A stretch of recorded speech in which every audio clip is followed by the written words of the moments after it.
Our situation is quite different, says Calvin. Thus saith the federal courts when permitting the marriage of sodomites, and the U.S. Supreme Court when ruling that abortion on demand is a right. Before critics gloat, however, recall that Calvin inherited his version of permissible usury from the Roman Catholic nominalists. Furthermore, Puritans did not make an infallible pope out of Calvin. They were free to reject his qualified approbation for usury, and the early Puritans did vigorously. In the first decades of the settlement of the Massachusetts Bay Colony, Calvin's views on interest were ignored or interpreted in the narrowest manner most likely to obstruct usurers and harass their operations. Puritan theologians opposed to lending interest, including Arthur Dent, Thomas Lever, George Wither, William Greenhill, John Cotton, Richard Sibbes, William Perkins, Richard Rogers, and on, John Dodd, Thomas Carroll. It's not an exaggeration to say that early Calvinism and its offspring, Puritanism, in the first century and a half of its development in Britain, Europe, and America, perceived the market economy as the kingdom of Satan. And boy, is that a heresy today when so many Christians in the right wing believe that the market economy is synonymous with Christ. In fact, I picked this book up yesterday hoping that it would shed light on the subject, and it actually is a very dark Protestant book upholding that very notion that the market economy is synonymous with the God of the Bible. Geneva under Calvin, Geneva, Switzerland, was not a place for reaping financial profits or seeking after profits as a vocation. Whether the original fanaticism of the strict Calvinists prevailed, the capitalist market economy was severely restricted, if not almost completely eliminated.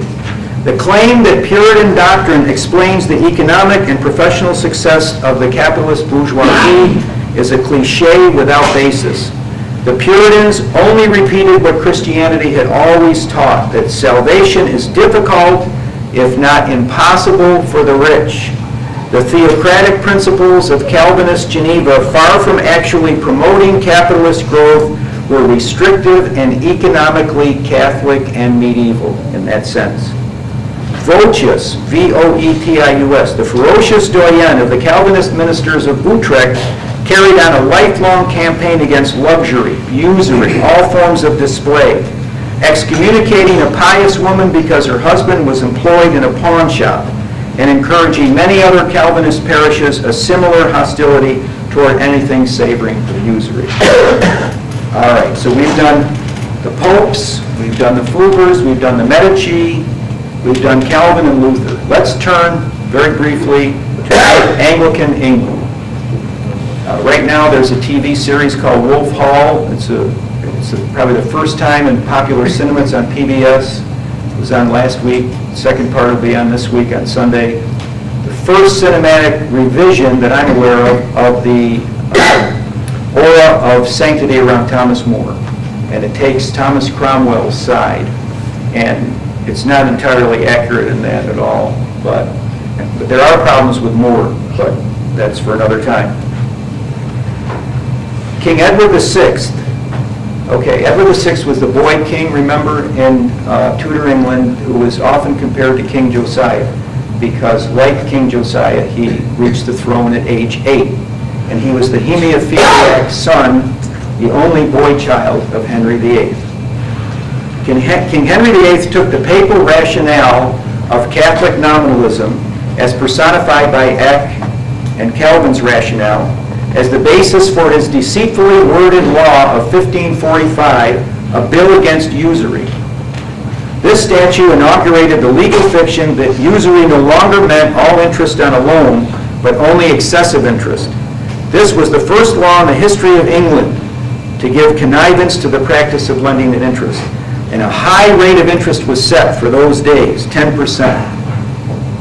After Pope Leo X, there was no Catholic ruler who could rival the boy king of England, Edward VI, for destroying usury. This fact is seldom mentioned.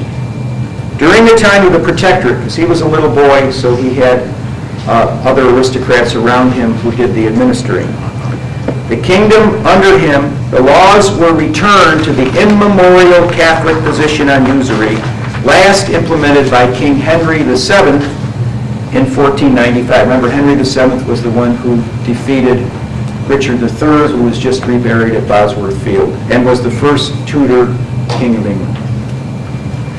So here we have two archetypal Protestants, the boy King Edward VI and Martin Luther, both upholding the medieval Catholic dogma on usury, which the Renaissance Church of Rome was derogating.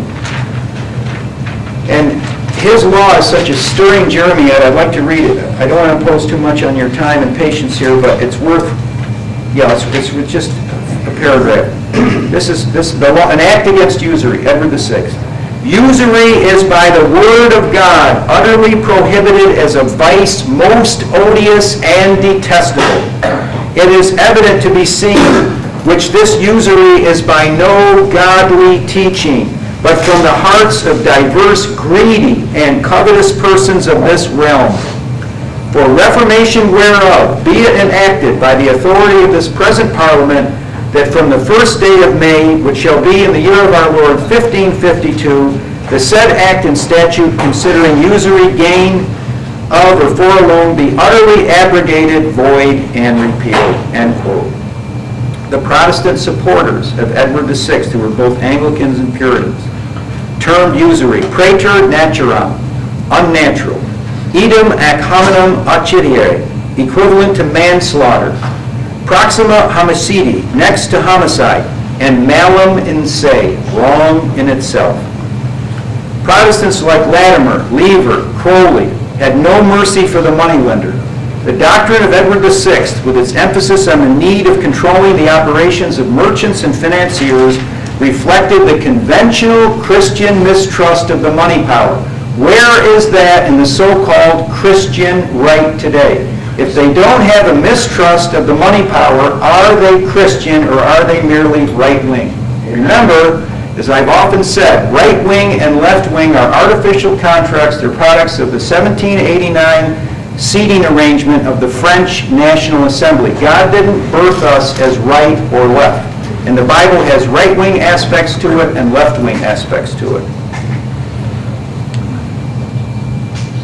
The Protestant clergy were demanding that usurers should be punished, as in the past, by canon law. The gentry had no intention of undertaking a crusade to protect the money bags and financiers who would squeeze them. And the peasants, King Edward VI Act of 1552 as to usury banned all interest. And it was under pain of imprisonment and fine, in addition to the forfeiture of the principal and interest. The Protestant Parliament declared all usury is by the word of God utterly prohibited, a vice most odious and detestable. This is exactly St. Anthony of Padua in the miracle of the usurer's heart, which the Catholic Church didn't want that name anymore. So if you look it up in modern Catholic books, it's now the miracle of the miser's heart. In other words, somebody maybe took excessive interest. But if you look in my book, there's a picture of the sculpture showing the miracle, and St. Anthony of Padua, whom most Catholics honor as one of the greatest of all saints, he was just as opposed to this usury. In fact, when these Anglicans and these Puritans are opposing it, they're basically echoing a doctrine that had existed in the Roman Catholic Church for 1,500 years. So let no one tell us whether it's Glenn Beck or some other right-wing talker or modern Catholic economist that the heritage of the Protestants is as facilitators of predatory capitalism. That came much later. These guys are certainly facilitators of predatory capitalism. And there are Catholic economists that fit that as well. Around 1700, this is when Protestantism began to deteriorate in the way that the Catholic hierarchy had. Usury was clearly in the 16th and 17th centuries. Most followers of Luther and Calvin were more hostile to usury than were contemporary Catholics in continental Europe, and generally more hostile than Calvin had been. For example, as late as the 1620s, the eminent English jurist Edward Coke, who was made Elizabeth I Solicitor General in 1592, unequivocally stated in pure Catholic scholastic fashion that by the former parliamentary statutes all usury is banned and prohibited, and that usury is not only against the law of God, but the laws of nature. End quote. Many or even most early Protestants, especially in England, had inherited and fully maintained, indeed, with some considerable ferocity, the long traditional medieval Catholic view of usury as a vile mortal sin which was against nature. John Jewel was the Anglican bishop of Salisbury, England. He termed usury the most miserable and shameful deceiving of the brethren. Quote, "Many simple men know not what is usury, nor never heard of the name of it, but that you may learn it and know it, and the more to abhor it. This it is. Usury is a kind of lending of money or corn or oil or wine or any other thing, whereupon covenant and bargain we receive again the whole principal which we delivered, and somewhat more for the use of the same. If I lend £100 and for it covenant to receive £105, or any greater sum than the sum which I did lend, this then is what we call usury. Such a kind of bargaining is no good man or godly man ever used. Such a kind of bargaining that men who have feared God's judgment have always abhorred and condemned.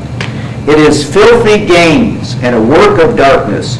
It is a monster in nature, the overthrow of mighty kingdoms, the destruction of flourishing states, the plague of the world, and the misery of the people. It is theft. It is the murdering of our brethren. It is the curse of God and the curse of the people. This is usury. By these signs and tokens you may know it, for wheresoever it rains, these things will appear." These were words sincerely spoken by the Anglican Bishop of Salisbury. The 1917 Code of Canon Law of the Church of Rome, promulgated by Pope Benedict XV, May 19, 1918, declared, quote, "In the loan of a fungible thing, it is not itself illicit to reap a legal profit." End quote. The 1983 Code of Canon Law, promulgated by Pope John Paul II in Canons 1297 and 1305, repeats the permission for usury granted in the 1917 Code and exceeds it by requiring clerics in charge of church funds to invest them profitably at interest. The Renaissance Church of Rome established a charade of anti-usury, while it was incrementally extending ever greater latitude to usurers, knowing well that once the money power was unleashed, it would eventually rule the church. Parish priests and laity were kept in the dark and pacified by thunderous bulls and encyclicals anathematizing Judaism, Freemasonry, and avarice. Well, denounce the kings of the deals all you want, but if you permit them to control the money supply of the church, then they are the rulers of the church. The post-Renaissance papal anathemas and the enforced ignorance of the pay, pray, and obey sheeple notwithstanding. The founding of the Vatican Bank in the 1940s by Pope Pius XII did not just arise out of thin air. As with the nullification in Judaism of the Old Testament law by Talmudic modification, the papal loophole for profiting from loans of money under the name extrinsic titles and similar escape clauses contributed significantly to the erosion and overthrow of the Church's dogma on usury. Anglican Bishop John Jewel defined usury thus: "There is never usury without loss to the borrower," end quote. In all cases where a borrower repays a loan on time and in full, any charge of any kind besides the return of the principal represents a profit to the lender and a loss to the borrower and constitutes usury. The rabbinic-style loopholes around the immutable old Catholic dogma of what constitutes usury are the extrinsic titles which, under this and other deceptive euphemisms, in most cases lead to a profit on a loan at the expense of the borrower. And I want to conclude by reminding you of three truths. The love of money is the root of evil. This love becomes permissible when we revolt against the law of God by nullifying it. This nullification is made possible through situation ethics. I have heard Catholics say that modern banks didn't exist when the church proclaimed interest on loans of money to be a mortal sin. This is their appeal to situation ethics. It is tantamount to saying that biblical condemnations of anal sex between men are cultural fixtures of the past, having no application to our postmodernist world. But once we nullify the divine law of God and permit the love of money to gain a foothold, we open Pandora's box and every other evil is unleashed. The nullification of the divine law is symbolic of man playing God. It is by this means that we kill babies in their mother's womb. No human being has the right to abort a child planted in the womb of the mother by the Creator. It is egotism and diabolic pride which permits it. No human being has the right to genetically modify food, and I'm not referring here to hybridization. I'm referring to a foreign substance that never in nature could be incorporated into a plant, but is forced into it by the scientist playing God. All of these evils are weaponized by situation ethics and are derived from disobedience to the law of God. You can spend the rest of your life fighting symptoms, as most people do nowadays, or you can get to the radix, to the root of all this evil, and that is the power of money. The power that attributes wealth to sterility, which Dante decried in his divine comedy, The Inferno. In our society, the most money is not in the hands of where it should be. It's not in the hands of the manufacturers, the explorers, the inventors, the farmers, the mechanics, and the builders. It is in the hands of the manipulators of numbers and the parasites who live off the sterile dead hand of money, having money breed money. The following is from a full-page advertisement which Monsanto Corporation placed in national magazines in 1980, and I quote, "All foods, even natural ones, are made up of chemicals. But natural foods don't have to list their ingredients, so it's often assumed they're chemical-free. In fact, the ordinary orange is a miniature chemical factory. And the good old potato contains arsenic among its 150 ingredients. This doesn't mean that natural foods are dangerous. If they were, they wouldn't be on the market. The same is true of man-made foods. All man-made foods are tested for safety, and they often provide more nutrition at lower cost than natural foods. They even use many of the same chemical ingredients. So you see, there really isn't much difference between foods made by Mother Nature and those made by man. What's artificial is the line drawn between them." End quote from Monsanto Corporation. Monsanto Corporation is advising us that the food created by man playing God can be nutritionally better for us than the food which God put on this earth for us. And oh yes, it's cheaper too. It's cheaper as long as you have your cancer, heart disease, and diabetes hospital insurance fully paid.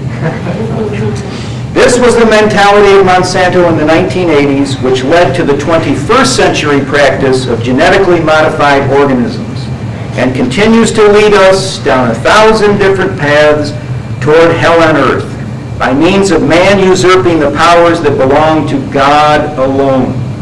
Monsanto breeds crops in a laboratory. This is not health. Usury causes money to breed money. This is not wealth. Almost all of our problems can be traced to this counterfeit. Thank you very much.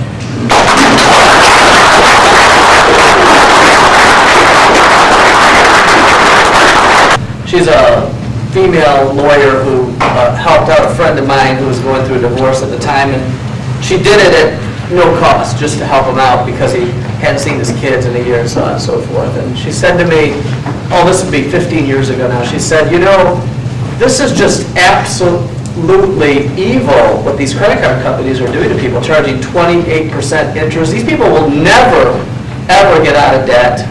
They're just going to make that minimum payment forever. They're going to die, and then the debt will be written off. And I'll never forget that because, I've got, as you saw, I still have a roll of, libertarian books on my shelf, and, buyer beware and all this kind of stuff. But, people are weak.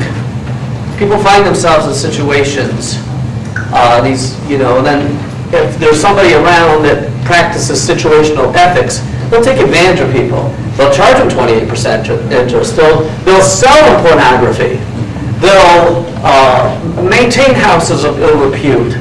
They'll do these evil things. And so, I migrated away from libertarian economics because is there any wonder the same people who say buyer beware don't have a problem with porn. They don't have a problem with the legalization of prostitution. These are people with the same mindset, the libertarians, the Ayn Rands, and the other freaks of, those are genetically modified people, by the way. Okay. So there's something wrong with them. They don't think right.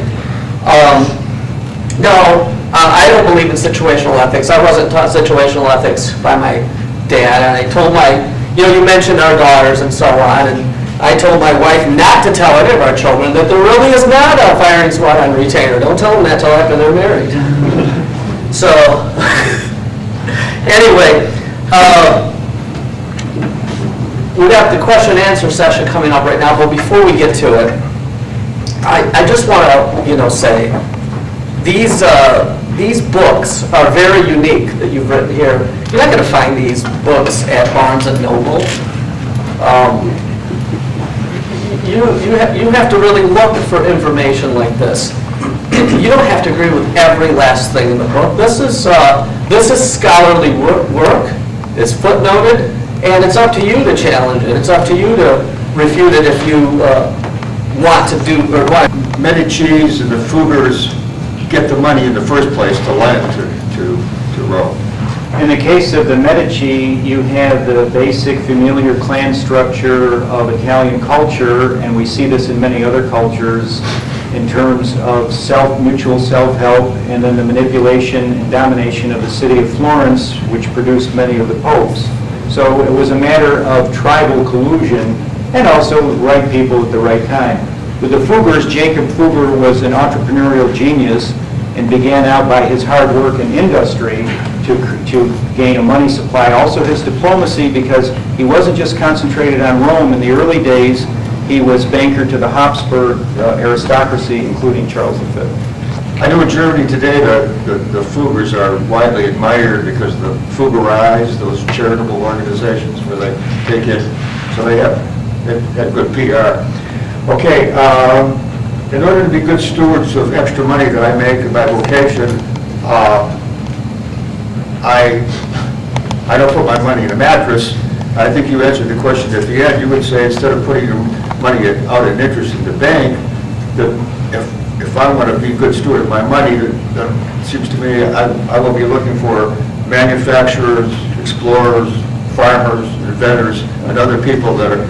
Is that correct? Yeah, productive companies that are working hard to produce something for the sake of humanity and, of course, their own families. So I don't put my money in a mattress. I put it out. Well, I don't personally in any way advise anybody on their own. I mean, I want to give out the facts of the documentary record. People draw their own moral and ethical conclusions as far as what practices. I don't have enough money to really worry about gaining a lot of interest, but it sits in an interest-free checking account. So.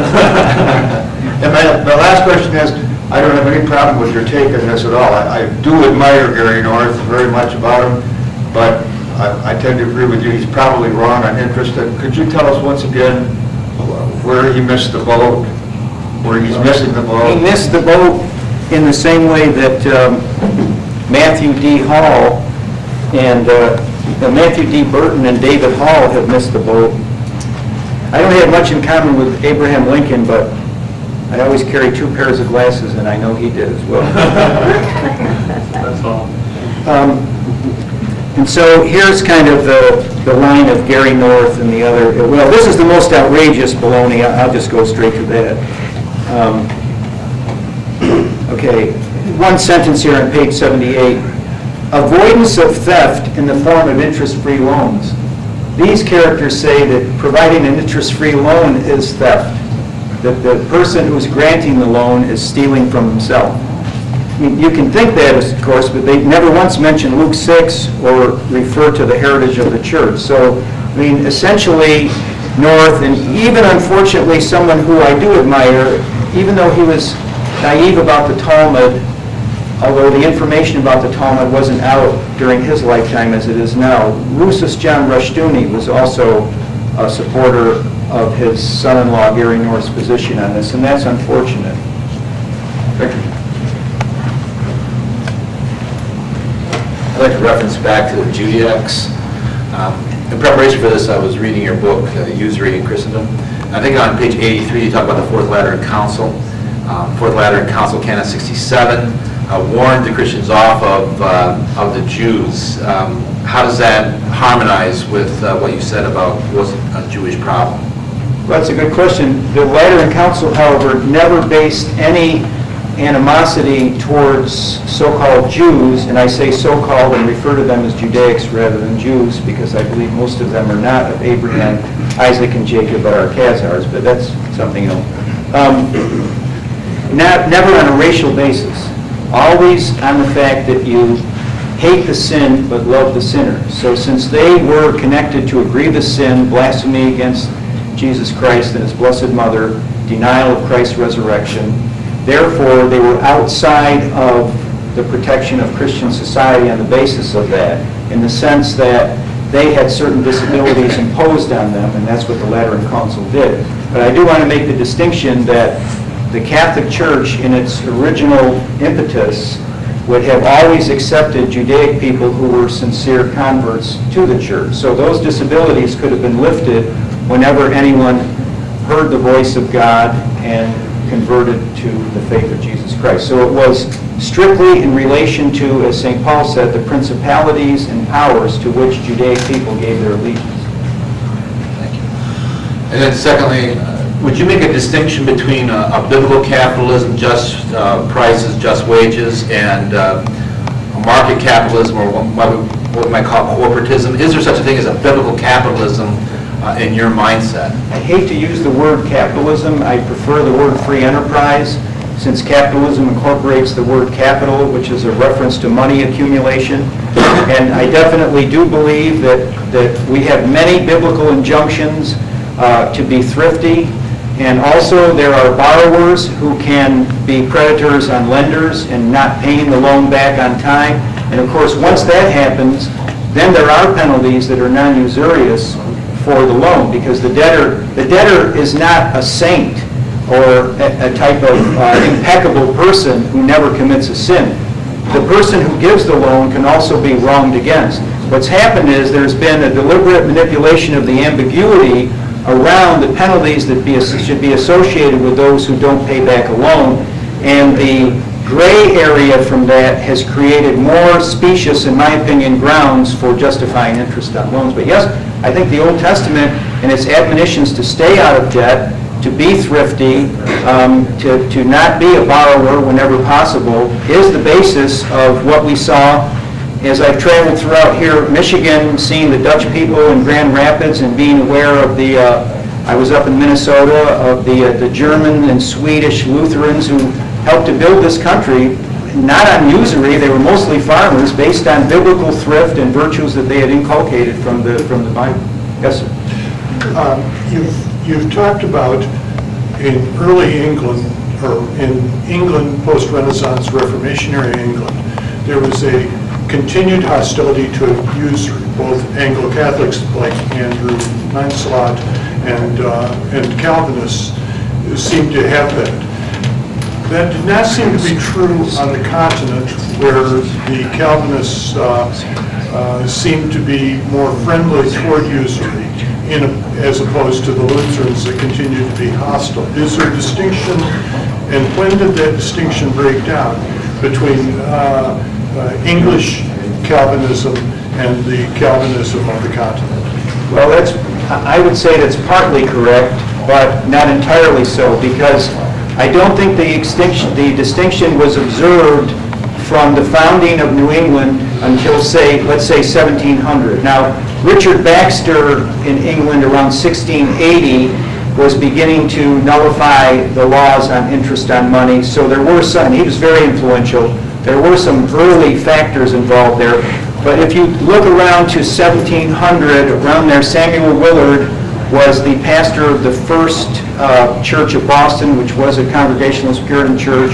He has the distinction of baptizing the infant Benjamin Franklin, whose parents were devout Puritans. Willard, it's quoted in my book, I quote his entire sermon on usury, was definitely a nullifier. But when you look to the original founding of Plymouth, and that's again in my book, John Cotton and Governor Winthrop were basically, even though of course they were Protestants, reflecting Catholic medieval thinking, and they had really given a hard time to financiers. But they are hated in American history as much as some of the early Catholic heroes are hated in the I said American history, I'm sorry, I mean American media. There's going to be a movie coming out pretty soon based on the Salem witchcraft trials, and it's going to be a very highly caricatured film which shows the Puritans as these mindless bigots who want to burn the women and so forth. The true history of the Salem witch trials has seldom been told. Mary Beth Norton tells it in her book on the subject. I did a study of it, and just parenthetically, briefly, the children who were traumatized as a result of being victims of Indian attack. And many of the girls who falsely testified about witches had seen the massacre of their parents. They were out of their minds. The Indians were on the warpath. These were small Puritan communities, 100, 200 people in a village. If 300 or 400 Indian warriors amassed, they would all die. The children would be taken into slavery, which included sexual slavery and all types of demeaning practices. And so from that, they went down to Salem. Also, one of the Salem judges afterwards repented and confessed what he did. So there were noble aspects of that, but that was really an anomaly. I would much rather be living in New England under the anti-usury laws, under the fact that there were no prisons. Imagine this prison industry that we have today that's a school for crime and sodomy. And under the laws of the Bible, the only people who are imprisoned are battle captives and those awaiting trial. All punishments were not related to prison. And so there were some remarkable applications of Mosaic law to modern times. Did they do it perfectly? No. Did it degrade in time? Yes, because eternal vigilance is the price of liberty, and they weren't eternally vigilant. But I ask you to study the original New England under the governor, and especially John Cotton, and you will see that they fought a very noble struggle. And we could revive that today, and that is the roots of America. Congregationalism fundamentally established many of the principles which the Founding Fathers were guided by, in spite of the fact that Freemasonry was the hippie movement of the 18th century, and we could talk about that in the ways that, some of that occluded a fundamental truth. Three quick questions. The first one is the House of Fugars, is that right? I've heard before that they were Jewish, so I was just wondering if you could give me resources where I could look to see what their history was. Well, let me ask you, what's your resource for saying they were? My father, mostly. I've done too much research, but my father has done a little bit. He may be right. I mean, I have taken the word of the historians that I consulted who have said that they were definitely Catholic Gentiles, but on the other hand, how many of us can trace our genealogy back 300 or 400 or 500 years? Some of us may be Khazars unawares, but to the best of my knowledge from the extant historical record, they were called Roman Catholic. I do want to advise, and I'm not indicting your father in this way, there is a tendency in our movement to believe that, and I think it's also sown by the cryptocracy, to believe the idea that if somebody is evil, purely evil, then he has to be genetically Judaic. Yeah, and I agree with that. I agree with that. That's something that's out there. And if the Gentiles fall into it, well, it was an accident, the poor guy was seduced and everything else. And when you read the great prophets of the Old Testament, Isaiah, Jeremiah, they weren't disrespecting the Assyrians and the Babylonians. They were hammering Israel for their weaknesses and their failures. And so in the cryptocracy, a con man is always going to be the guy that gets up and flatters you. He's got something to sell. And so many people in our movement flatter us, and I don't see a whole lot of grounds for flattering 21st century Gentiles. and going after the Judaics. And so I just caution people to be careful of that line of inquiry. But your dad may be right, and if he can provide you with a source, I'd appreciate having access. Okay. And the other question I have is inflation. Is that not a form of usury, and how would you deal with it because you can't escape it? Daniel? Run that by me again, quick. Inflation, is that not a form of usury? And since we can't escape with that, how would you deal with it? Usury is perhaps the biggest cause of inflation. What happens is our federal government borrows. We have a national debt of about over 17 trillion today, and it continues to rise. Why is that? And James over there knows the reason. It's very simple. Bankers create money out of nothing, but our Treasury Department issues bonds so they can get that money. Well, obviously, they have to pay back more money with the interest than the actual bond amount that was issued. So the debt is continually increasing. There's a big hockey graph of that. And it's very simple. They have a scam going. Yeah. So basically, you're saying the way to get rid of inflation is to get rid of it, the usury. And that's the reason for it. It's the usury. Well, they create the money out of nothing. Why do they have to charge usury for it? The third question that I have is liability and stock, or the whole idea of that seems to me to fall into usury as well, because it's the whole idea that you can give out money and you get money in return for nothing. What was that again? Like the stock market and that, because you're not actually investing, you're putting in money, but you're getting it's like limited liability. I'm guessing it's limited liability the same But as thing. long as there is some risk, and as long as it's in a productive company, and as long as your return is based on whether the company fails or doesn't fail, it doesn't qualify. Otherwise, we're getting such a restricted aperture on economics that we're not really then able to engage in free enterprise. All right, thank you. I read the book that you spoke of earlier by S.C. Mooney. It's the first time I'd ever read a book about usury. And it really was like mind-blowing. It was, I'd never heard anything in 30 years ago in a church, in many different kinds of churches, never even heard it talked about.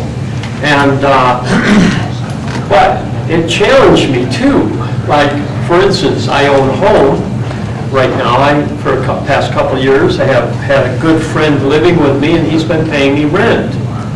Well, S.C. Mooney says that rent is a form of usury. That would be my first question. I would disagree with him because you are not selling money. You're not renting out money. You are renting out a tangible good. And so it isn't based on your manipulation of numbers or something sterile. You have to maintain that home. You have to provide him with heat. And even if he pays for it, you're the one who fixes the furnace. And so there's another case of a sincere product which you are offering to him, and in return for that, he's taking the rent on that. So it isn't like the rent of an item like money or something like that. So it's not, you're not a parasite because you're a landlord. Unless, of course, you were extorting this person in some way so that you were forcing him into renting your property at a high rate through some form of extortion. The second question may be for him. What do we do? Where we're at now, what do we do? How, are we looking at waiting for this gigantic collapse, and then after the collapse, we rebuild, and then what kind of a monetary system? In the circles that I travel, there are people that are advocating giving the federal government the ability of the printing press. They want to take it away from the bankers. And they think that would be a solution. And myself, I've always been schooled by people who think of the Bible as the first textbook that we go to for any kind of question. And so for me, I see, gold and silver. It looks to me is the biblical form of money. And, so my question is, what do we do? And then if it does all fall apart, then what do we rebuild? Well, let's go to the New Testament in one of James's epistles, where he says that our gold and our silver will become cankered. Apparently, New Testament status for silver and gold are not necessarily going to be on an equal par with Old Testament standard, because there are a couple of notations in the Old Testament where it says that only gold and silver will be your money.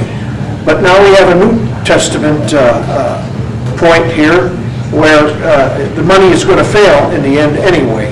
And it's all proven by the anti-usury laws to begin with. I'm with you. Let's take control of the printing press and create our own money. Thomas Jefferson wrote quite a bit. He wrote 3 long letters to the chair of the House Ways and Means Committee in 1813. And there were a lot of details spelled out in those 3 letters about how the bankers at that time, when this country was just forming, ran the printed notes that in excess of what they had gold and silver in reserve. So it didn't matter to the bankers back then even. They would just print whatever was necessary to satisfy their immediate needs to make loans and keep making their usury. So it's always been private creation of money in this country with the Medicis in Italy. It was the Roman Catholic Church. With the Fugars, they were a private dynasty, as were the Medicis in Florence and Genoa. But over here, it was all private banking. So what we've had here is a result of private bankers charging interest on loans. Now, which brings us to a solution that was offered in the Bible 3,500 years ago by Moses. It's a very simple solution if you look at biblically. What taxes were involved in ancient Israel's national life? One tax. There was a tax on increase only.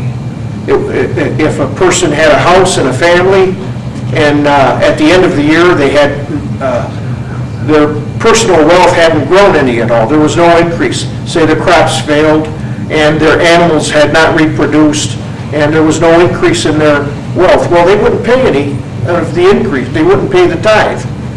It was only based on the increase in wealth that they had.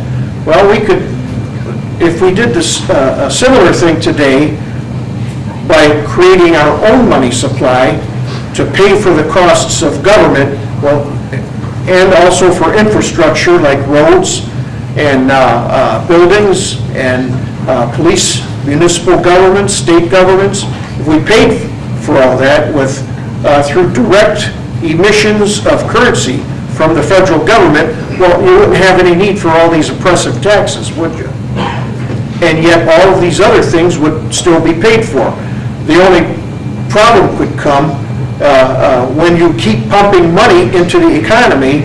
It could inflate the money supply, and then you'd have the incipient inflation also.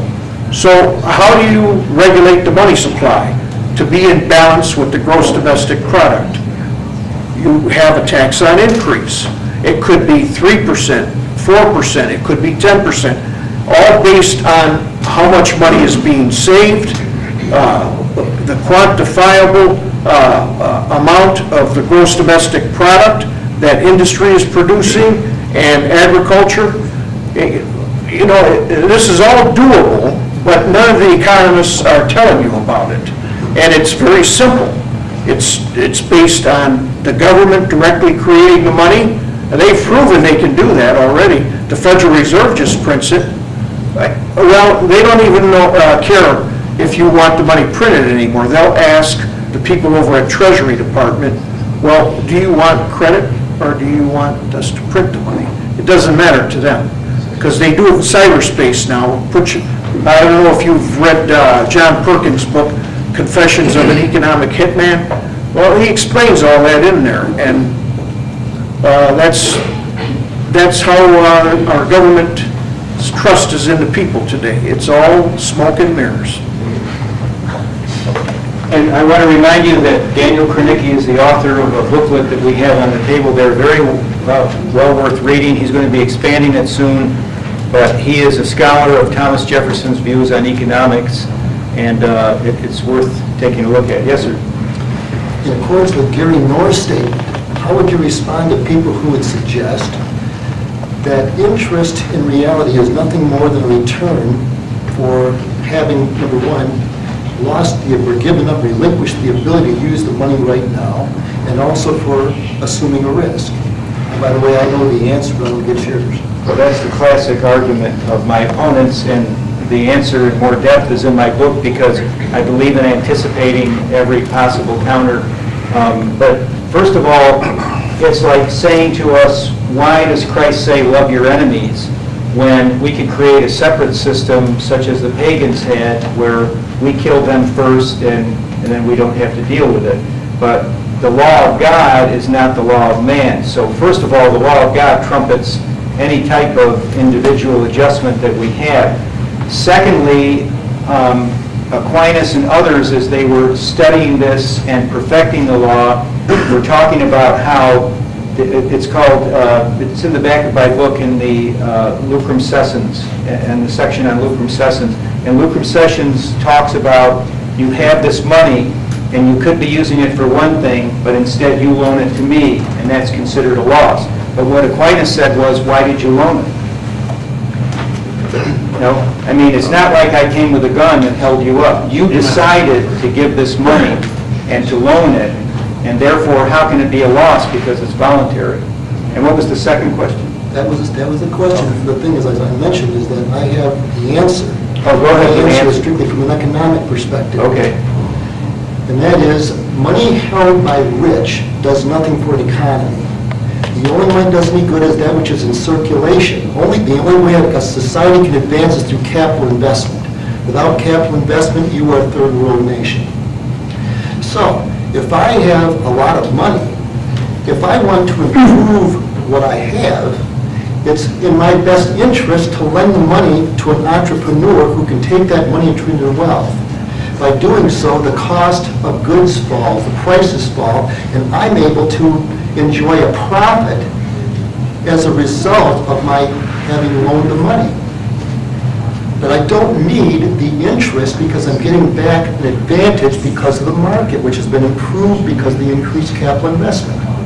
So you're talking about a usury-free loan you're making? Absolutely, there's no need for, but the thing is, with interest, there's one more thing that's equally as evil, and that's taxes. I can show that taxes are detrimental not only to the people, but to the government.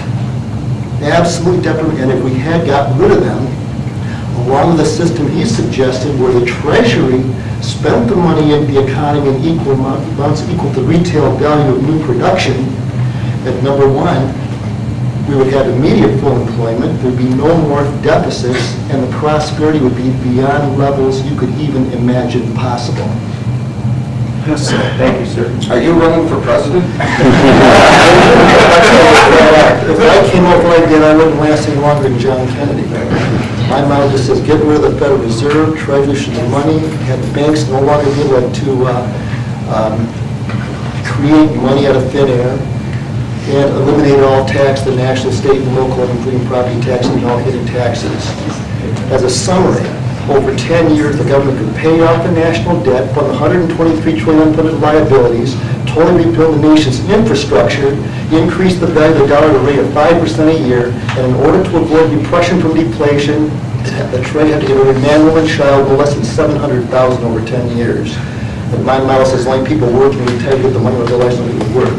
But that's the system that we have is based by bankers. It was created, John Maynard Keynes. His models was good for the bankers and progressive politicians. Whereas this model is for the people. It's based on biblical economics. Simple as that.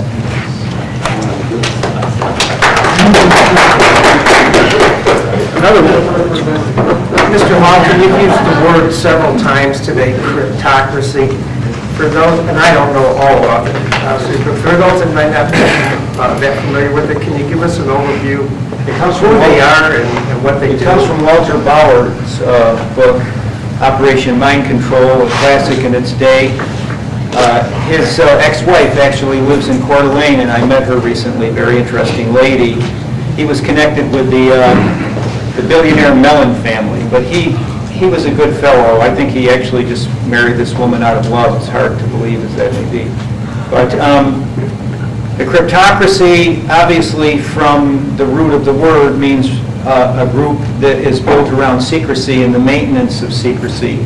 Because I don't like to refer to it as the Masons, as the Kabbalists, as the Judaics, as the Republicans, as the Democrats, because I think all of those have a capacity for distortion.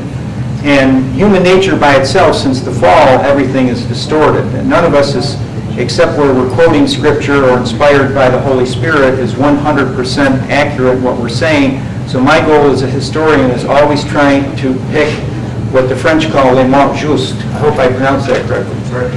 We have a French teacher here. And so with the cryptocracy, obviously they have maintained their power through money and then through secrecy.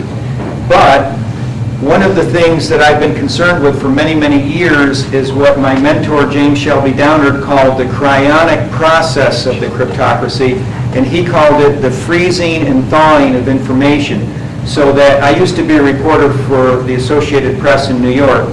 Thank you, Nicholas. Oh, that's yours. Okay, I thought it was to me. Get you one. You got one. Yeah, I do. And I was covering as a reporter the Son of Sam murders, and in New York. And David Berkowitz maybe did one or two of them. There's no way that he did all of the 6 or 7 murders involved. There's a huge cult behind it.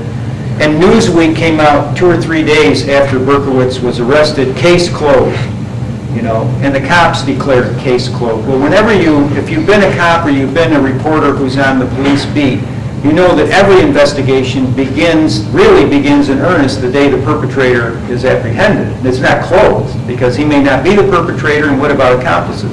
Same thing with Ted Kaczynski. I was on the scene for that in Lincoln, Montana. Case closed as soon as he was arrested. Well, he was part of an environmental network, and the FBI wasn't looking for accomplices. Why is that? Maybe they knew he didn't have any accomplices, because maybe he knew he wasn't responsible for most of the things that were attributed to him. So you see with Son of Sam, originally, David Berkowitz is the Son of Sam. A dog gave him his orders, and he went out on this killing spree, these cartoon images. Then years later, Maury Terry, who it turns out was a schoolmate of David Berkowitz's, releases a book that's about 60% fact about the cult behind it. He fudges a lot of the other facts, but 60% offering evidence, and it's published by a major company, not self-published, not an Amazon title. Tens of thousands. So what are they doing? They're telling us after the fact. They're freezing the information at first, and they're thawing it out, because it's a process of mind control that leaves us in awe of the aura of invincibility that they want to establish. And they are establishing it in our day because of this tremendous defeatism that people are experiencing now. Where I live in North Idaho, we're really burdened with survivalism.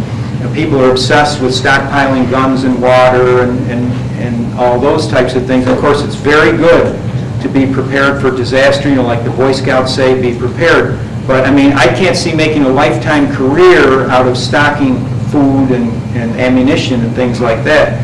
And otherwise, they just write off the system. Well, then they have fulfilled the desires of the cryptocracy. So there's something known in medieval manuscripts, and of course in the Scripture, nothing will be hidden that shall not be revealed, but it's called the making manifest of all that is hidden, or the revelation of the method. And this is the concept that, for example, they could have never revealed to us some of the things that are being revealed in the Middle Ages, because the peasants would have just risen up, and there would have been, even if the peasants weren't victorious, there would have been a tremendous upheaval in society.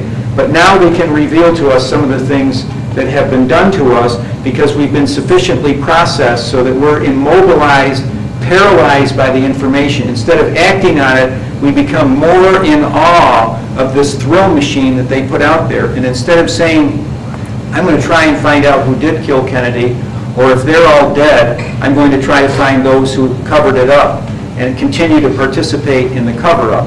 Instead, it's like, wow, here's the Kennedy conspiracy. It wasn't just one rifleman and one very talented rifle bullet, but it was a whole plethora of people who were involved in this. No, we're amazed. We watch the Zapruder film, and then they get us into this machinery of what I call giving Frankenstein's monster a jolt, because it's almost like we're already on the autopsy table, and the only way we can be animated is by another tremendous thrill, and the thrills have to be ever more increasing and accelerating in their intensity, and then we're animated a little bit by this thrill or that thrill, or this conspiracy or that conspiracy, and then we tend to sag into our own demoralization and cynicism. Certainly with the Kennedy assassination, ever since I was a child, I was a little boy when he was assassinated, it struck me to the heart. I've had an opportunity to be part of the Kennedy conspiracy investigation. On the 50th anniversary, we did a 20-page magazine on it.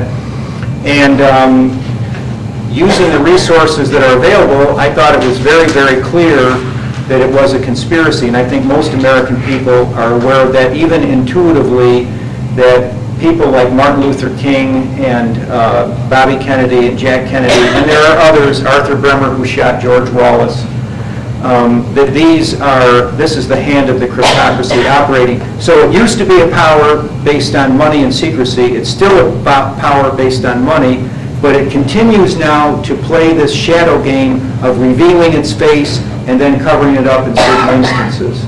So that even in the Boston Marathon case, there's so many anomalies that an ordinary American citizen who realizes that defendant's lawyers are paid by the federal government, and all they ever do in the case of Kaczynski, in the case of this guy in Boston, is tell him to plead guilty. And meanwhile, they take the defendant and they put him in sensory deprivation. When Kaczynski was being sentenced, the judge didn't ask him, have you been on psychotropic drugs for the last week or the last month? He asked him, have you been on those drugs for the last 24 hours? Well, if you've been on psychotropic drugs for most of your incarceration, or even a month of it, they're still going to be in your bloodstream, they're still going to be affecting you more than 24 hours. So that's an indication of how this system is working. And so the cryptocracy, but I'm not going to give it that name of masonry, because if you look, hold on just a second, if you look at masonry in the 18th century, people say, well, the American system, it turns out it's a Masonic conspiracy and it's all no good, and America from its beginning, its roots were terrible because it was Masonic. Well, first of all, it wasn't wholly Masonic. One of the things the Masons do, they're like the Soviet encyclopedia. You know, the Soviets used to claim credit for every invention, and the Freemasons claim credit for every founding father, and that's not true. Freemasonry in those early days, in the 1700s, was equivalent to the hippie movement, roughly, of the 1960s and 70s, where kids were tired of the hypocrisy of their parents, go to church on Sunday, go to work on Monday and steal, go to church on Sunday and pray, and the hippie movement came about as a result of it. It ended up being perverted and degraded and leading to all kinds of evils.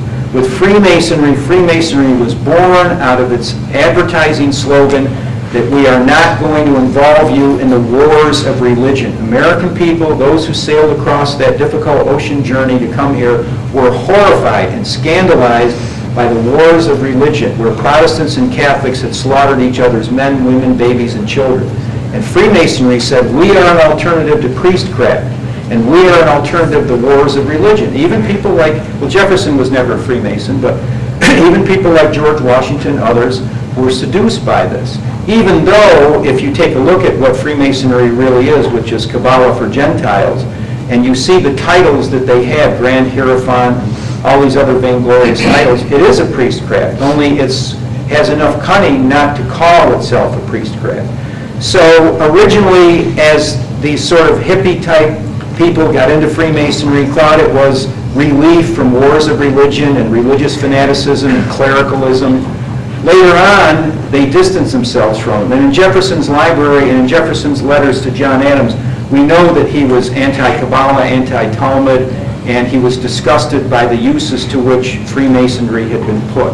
So I'm not going to call it Masonic, even though it has used Masonry, and certainly Masonry was a key part of it. But I don't want to brand it in that way because I feel that my job is as a disenchanter. I believe that when people say, I would love to be enchanted, and you get these songs about, oh, I want to be enchanted, what you're really saying is you want to be fooled, you want to be deceived. And that's the inherent nature of the material world is deception. It's inherently deceptive. And what I want to come along is disenchant people. And that's often not a very popular vocation. Because more often than not, people want to be disabused of one falsehood, and then they seem to be gratified by addiction to another falsehood. And I don't want to be part of that. I want to take the ground out from underneath that. And I think being very precise in language, as I started out my talk about Orwellian newspeak, and eschewing that, and also being careful on the terms we use. I think that the Bible says, in the beginning was the Word, and it emphasizes how powerful and important the Word is. And people sometimes are concerned about the names they give their children because their characteristics can be formed around that. It's very important that we study and think about the words we use and the definitions that we're engaged in, and we're not seduced by someone else's linguistic manipulation. For example, why are illegal aliens undocumented workers? How did that term arise? Who imposed it on the lexicon of the debate? And we could go on and on about it. So I hope that I've given you some sense of the cryptocracy. Yes, sir? First, I want to make sure I'm Converted rabbis, hundreds of Judaic people. When he died, they put up a memorial to him in Palestine Place in London. It was bombed by the Luftwaffe in World War II. So if you love Judaic people, you are there to say, I hate the sin, just like I hate the sin of the Gentiles that I talked about today, but I love you. And the expression of my love is to help to free you through knowledge and information of what Talmud and the Zohar and so forth are doing to you. So the second part of it, salvation is of the Jews. Salvation is of the Judeans, and Jesus was of that group of people, and it's salvation through Jesus and Mary and the apostles who converted. Right, as long as, however, we don't forget the other words that Jesus said in John 8 about the fact that when the Pharisees who came before him and were indeed the children of Abraham, and he said, but you're not the children of Abraham because you do not do what Abraham did. You tried to kill me, and you deny that I